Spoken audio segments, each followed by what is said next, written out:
खुशियाँ मिलेंगी ये सोचकर कि कुछ मत कीजिए, बलकर खुश होकर काम कीजिए तो खुशियाँ आपके पास चलकर आएंगी। ये कहानी है एक पाठशाला की। एक बार वहाँ के गुरुजी 2 साल तीर्थ यात्रा के लिए जाना था। उन्होंने 2 शिष्यों का चयन किया। उन शिष्यों को एक काम सौंपा। उन्होंने एक एक शिष्यों को एक एक गेहूं की बोरी दी और उन्हें बोला कि ये जो गेहूं की बोरी है ये डबल हो जाए मेरे आते हुए, जिससे मैं देखकर प्रसन्न हो जाऊं।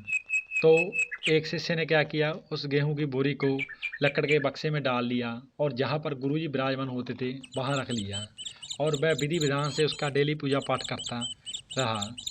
और दूसरे शिष्य ने क्या किया, वह गेहूं की बोरी अपने साथ अपने गांव में ले गया और उसने अपने खेतों में उस गेहूं की बोरी को बो दिया और 6 महीने के बाद फसल होने के बाद उसको काट दिया और फिर दोबारा बो दिया। 2 साल तक वह यही प्रक्रिया करता रहा।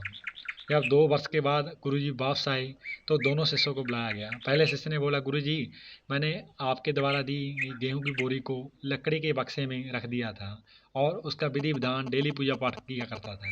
तब गुरुजी ने जब उस लकड़ी के बक्से को खुलाया तो उसके खुलने के बाद उसमें वो गेहूं सड़ा हुआ पाया गया, जिससे गुरुजी बहुत निराश हुए। अब दूसरे शिष्य को बुलाया गया। दूसरे शिष्य ने बोला, गुरुजी मेरे वाला गेहूं मेरे पिताजी बैलगाड़ी में पीछे लेकर आ रहे हैं। जब उसके पिताजी वहाँ पहुँचे तो उस गेहूं की बोरियों को गुरुजी देखकर बहुत प्रसन्न हुए। उन्होंने सभी शिष्यों को बुलाया। उन्होंने सभी को यही शिक्षा दी कि देखिए, हमारे पहले शिष्य ने ज्ञान को अपने पास रखा बल्कि इसको यूज नहीं किया। दूसरे शिष्य ने अपने अंदर रखे हुए ज्ञान को अपने जीवन में डाला और उसको प्रैक्टिकली बरता, जिसके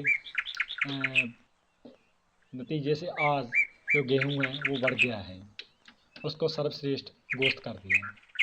ये बात गेहूं और उन दोनों शिष्यों के नहीं है दोस्तों, ये हमारे जीवन की है। हमारे जीवन में हम जो ज्ञान अपने पास रखते हैं उसको अपने कार्य में अपने काम में यूज करना चाहिए, बरतना चाहिए। यदि हम उसको अपने ज्ञान को अपने कार्य में नहीं बरतते तो ये ज्ञान व्यर्थ चला जाता है। यहाँ बहुत से लोग आते हैं जिनके पास बहुत ज़्यादा, सभी से ज़्यादा ज्ञान होता है, पर वो एक दूसरे से शेयर नहीं करते और ऐसे ही चले जाते हैं।